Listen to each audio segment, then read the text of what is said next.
Hello everyone, welcome to Kautilya Academy. कैसे हैं आप लोग? कैसे चल रही है आप लोग की तैयारी? उम्मीद है आप लोग अच्छा कर रहे होंगे। जैसे कि इस करंट अफेयर्स सेगमेंट में हम लोग आपके सामने एवरीडे कुछ रेलेवेंट सेक्शंस लेके उपस्थित होते हैं। यूपीपीसीएस प्रीलिम्स एग्जामिनेशन का रिजल्ट आ चुका है। जो बच्चे मेंस की तैयारी कर रहे हैं उनको मेंस में अलग अलग सेगमेंट के स्टैटिक के जो है हिस्ट्री हो, चाहे पॉलिटी हो, चाहे ज्योग्राफी हो, चाहे इकोनॉमी हो, इन सारे सेगमेंट से रिलेटेड करंट अफेयर्स अपडेट होना बहुत ज़रूरी है। तो आपके इसी जर्नी को और आसान बनाने के लिए हम लोग आपके सामने उपस्थित हुए हैं। So without wasting any time let's get into the news item related with IR के बारे में बात करते हैं। कल के डेट पे एक नया इवेंट लगातार जारी है, India's import duties and trade relations with United states. United state के साथ इंडिया का इंपोर्ट ट्रेड रिलेशंस कैसा है और इंपोर्ट ड्यूटीज को लेके कई सारे सवाल उठ रहे हैं। अभी रिसेंटली में डोनाल्ड ट्रंप की एंट्री के बाद पूरे जियोपॉलिटिकल चेंजेस आपको देखने को मिल रहे हैं। कई सारे बड़े बड़े मुद्दे जो है रिवील हो रखे हैं। वो उनका एक जो है ट्रूस भी आपको देखने को मिला है। इसका सबसे बड़ा एग्जांपल है आपका गजा इजराइल वॉर आपको जो है इसमें ट्रूस दिखता हुआ मिल रहा है। रशिया यूक्रेन वॉर जो चल रहा है उसमें भी लगातार नेगोशिएशन चल रहे हैं। At the same time Indian perspective से देखेंगे तो कहीं ना कहीं इंडियन पर्सपेक्टिव से भी हमारे लिए भी इंडिया यूएस रिलेशंस को कहीं ना कहीं कस्टमाइज करने की आवश्यकता आज के वक्त में आ पड़ी हुई है, जिसका सबसे मेजर रिलेशन हमारा ट्रेड के ऊपर पड़ने वाला है। इसका कॉन्टेक्स्ट अगर देखेंगे तो इस कॉन्टेक्स्ट क्या है? India's import duties also known as tariffs have been a point of contention in trade relations with the United States. The US has often criticized India for imposing high tariff on imported goods. However, India maintains that its tariffs are fully compliant with global trade rules set by the World Trade Organization WTO. अब what are these import duties? Import duties क्या है? Import duties को simple भाषा में अगर समझेंगे तो कोई भी देश, एनी कंट्री, कोई भी कंट्री होता है, वो कंट्री अपने देश के किसी प्रोडक्ट को बचाने के लिए, प्रोटेक्ट करने के लिए, प्रोटेक्ट फ्रॉम इंटरनेशनल कमोडिटी, जो उससे उसके डोमेस्टिक गुड्स को कंपटीशन फेस करना पड़ रहा है, उस गुड्स को बचाने के लिए बाहर से आने वाले गुड्स के ऊपर कुछ टैक्सेस इंपोज कर देता है, राइट। तो इसीलिए ये कहीं ना कहीं आज के वक्त में इंडिया यूनाइटेड स्टेट्स के बीच में एक बोन ऑफ कंटेंशन, एक विवाद का मुद्दा बनता हुआ जा रहा है। अमेरिका चाहता है कि भारत अपने बाजार को दैट इज अमेरिकन वस्तुओं के लिए ओपन अप करे और इंडिया अपने डोमेस्टिक प्रोडक्शन को बचाने के लिए टैरिफ रेट्स को रिड्यूस नहीं कर रहा है।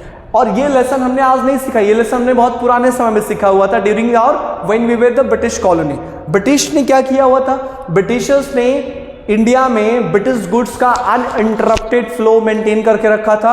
On the other hand Indian trade industries को पूरी तरीके से तबाह कर दिया था। तो उसी कॉन्टेक्स्ट में चीज़ें काफ़ी ज़्यादा उठी हुई हैं कि अमेरिका चाहता है कि इंपोर्ट ड्यूटीज़ को इंडिया रिड्यूस करे और ज़्यादा से ज़्यादा अमेरिकन सामान जो है इंडियन मार्केट्स में आए। इंडिया कहता है कि नहीं, हम WTO वर्ल्ड ट्रेड ऑर्गेनाइजेशन का जो भी पैरामीटर है उसके साथ कंप्लाई कर रहे हैं। इसका मतलब हमें टैरिफ रिड्यूस करने की आवश्यकता नहीं है। टैरिफ क्या है? टैरिफ के बारे में अगर बात करेंगे तो tariff are the goods imposed by country on imported goods. आयात होने वाले वस्तु के ऊपर लगाए जाने वाले कर को टैरिफ बोलते हैं। इनका मुख्य मकसद होता है ये आपके डोमेस्टिक इंडस्ट्रीज, घरेलू उद्योगों को प्रोटेक्ट करने के लिए यूज किया जाता है, ताकि बाहर से आयात किए गए सामान महंगे हो जाएं और घरेलू उद्योग से प्रोड्यूस्ड वस्तुओं का खपत ज्यादा हो। Next, are India's tariff under the legal rules of WTO rules? अगला क्वेश्चन ये है कि अब भारत के टैरिफ रूल्स WTO के रूल्स के अंतर्गत है।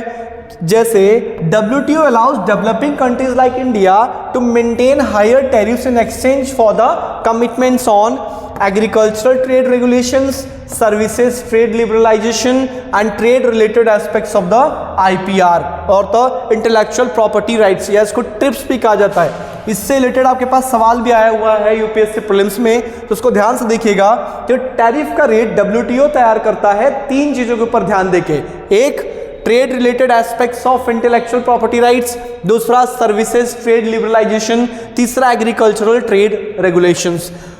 डब्ल्यूटीओ जो 1995 में बना हुआ था, तो कई सारे डेवलप्ड नेशन जैसे यूनाइटेड स्टेट्स ने भी इस फ्रेमवर्क के ऊपर एग्रीमेंट जारी किया हुआ था कि ठीक है, we are also going to agree with this types of framework. और इंडिया ने इस फ्रेमवर्क के अंतर्गत अगर देखेंगे तो इंडिया ने कोई भी किसी भी प्रकार का डब्ल्यूटीओ फ्रेमवर्क को वायलेट नहीं किया हुआ है, और इंडिया ने किसी भी प्रकार के इंपोर्ट ड्यूटीज को आर्बिट्रेरी वे में लागू नहीं किया हुआ है। तो ये भी आपको समझना है यहाँ पे।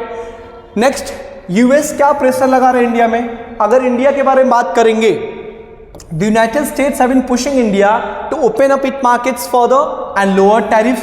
Some key US demands during government's procurement. अगर आप देखेंगे यूनाइटेड स्टेट्स लगातार कह रहा है कि इंडियन मार्केट्स को यूएस गुड्स के लिए ओपन किया जाए प्लस टैरिफ कम किया जाए। उनके कुछ मेजर डिमांड्स है, जैसे पहला government procurement access, US wants American firms to compete for Indian government contracts. American firms Indian goods के कॉन्ट्रैक्ट के लिए बिल्कुल तैयार हो जाएं। एग्रीकल्चर सब्सिडीज, यूएस क्लेम करता है कि इंडिया जो एग्रीकल्चर सब्सिडी दे रहा है इसके वजह से ट्रेड डिस्टॉर्ट हो रहा है।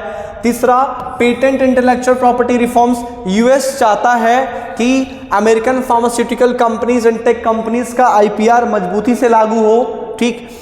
और फोर्थ नंबर पे अगर आप देखेंगे, removal of data localise restriction, US wants cross border data flow to remain unrestricted.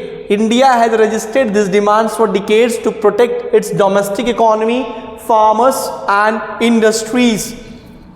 America data localisation restrictions को भी ब्रेक डाउन करना चाहता है, राइट। तो आप इन सारे एस्पेक्ट्स में देखेंगे तो कहीं ना कहीं trade dispute between India and the United states लगातार बढ़ता हुआ जा रहा है। इस एलिगेशन का इंडिया ट्रेड के ऊपर क्या इंपैक्ट पड़ेगा? अगर इंडियन ट्रेड के ऊपर ध्यान देंगे तो सबसे पहला चीज, US claims that India's high tariff create an unfair trade environment. However, many Indian exports to the US such as iPhones, diamonds and petrochemicals have low domestic value additions. This means a larger proportion of these exports are simply processed in India but manufactured elsewhere. अगर इसके बारे में आप बात ध्यान देंगे तो सबसे पहला चीज, यूएस क्लेम करता है कि इसके वजह से अनफेयर ट्रेड इन्वायरमेंट मिल रहा है, लेकिन भारत को कोई बहुत ज़्यादा बेनिफिट नहीं मिल रहा है कुछ एक्सपोर्ट्स करके। सबसे मेजर रीज़न ये है कि मैन्युफैक्चरिंग कहीं और पे होता है, असेंबलिंग इंडिया में हो रहा है, तो इंडिया को भी बहुत ज़्यादा बेनिफिट यहाँ से नहीं देखने को मिल रहा है। दूसरा, लगातार यूनाइटेड स्टेट्स इस बात को लेके इंडिया को एक तरीके से धमकी या तंज भी कसता रहता है, हम भी इस चीज़ को क्या करेंगे, हम भी इस चीज़ को रेसिप्रोकेट करेंगे। अगर आप हाई टैरिफ्स यूज़ करेंगे तो हम भी आपके खिलाफ हाई टैरिफ्स यूज़ करेंगे। ठीक है। इंडिया यूएस रिलेशंस में सबसे बड़े चैलेंजेस क्या है, या free trade agreements. Free trade agreements का मतलब होता है जहाँ पे टैरिफ्स नहीं होते हैं। इसमें नेगोशिएशंस लगातार चल रही है। Negotiating a comprehensive FTA with the US is difficult due to, सबसे बड़ी बात इसमें काफ़ी ज़्यादा चैलेंजिंग है। नेगोशिएशन चल रहे लेकिन चैलेंजिंग होता हुआ जा रहा है। सबसे पहली बात, diverging interest on the agriculture patents digital trade. Agriculture patent और डिजिटल ट्रेड में दोनों के अपने डाइवर्स इंटरेस्ट हैं। ठीक है। Political uncertainty, United states uncertainty काफ़ी ज़्यादा था यूनाइटेड स्टेट्स में, लेकिन अब फिर से दोबारा चीज़ें सही हो रही हैं, ये भी आपको देखने को मिलेगा। तीसरा, United states history of imposing trade restrictions despite ongoing negotiations. United states लगातार जो है ट्रेड टैरिफ इम्पोज करने में लगातार लगा हुआ है। On the other side negotiations भी आप क्या चल रहा है, लेकिन एफटीए फ्री ट्रेड एग्रीमेंट कोई बहुत ज़्यादा फायदेमंद ऑप्शन होगा ऐसा नहीं कहा जा सकता राइट टाइम पे।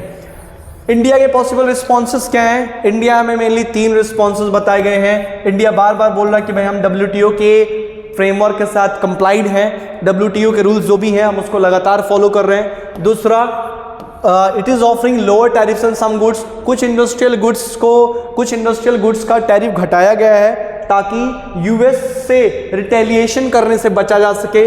तीसरा हम अगर बात करेंगे, absorb US tariffs without retaliation, है ना। कुछ जगह पे जैसे ग्लोबल ट्रेड रिसर्च इनिशिएटिव ने इंडिया को सजेस्ट किया हुआ है वेट एंड वॉच अप्रोच, कि रुकिए और इंतजार करिए, ठीक है। अगर GTRI के बारे में देखेंगे, एक ग्लोबल ट्रेड रिसर्च इनिशिएटिव, ये एक रिसर्च ग्रुप है। इसका फोकस मेनली रहता है क्लाइमेट चेंज के ऊपर, टेक्नोलॉजी के ऊपर और ट्रेड के ऊपर। GTRI का दूसरा एक और मेजर ऑब्जेक्टिव है high quality and jargon free outputs for governments and industry from the perspective of the development and poverty reductions, कि पूरी तरीके से हाई क्वालिटी प्रोडक्ट्स तैयार किया जा सके इंडस्ट्रीज के बीच में, इनइक्वालिटी को रिड्यूस किया जा सके और पॉवर्टी रिडक्शन में भी फायदा दिया जा सके। WTO के बारे में बेसिक्स अगर देखेंगे तो 1995 में बना हुआ है। ये एक इंटरनेशनल ऑर्गेनाइजेशन है जिसको 1995 में बना हुआ था following the ratification of the Uruguay round agreements. ये 166 मेंबर्स का एक फोरम है जिसमें it is the only international body that deals with the rules of the trade between Nations. एकमात्र ऐसी बॉडी है जो rule between the Nations, trade between the Nations को इन्फ्लुएंस करता है। तो ये one of the very important topic है रिगार्डिंग GS पेपर 3। आप इसको अच्छे तरीके से समझिए और बेसिक्स के साथ, स्टैटिक कॉन्सेप्ट के साथ इन करंट इश्यूज को जोड़ के देखने की कोशिश करिए।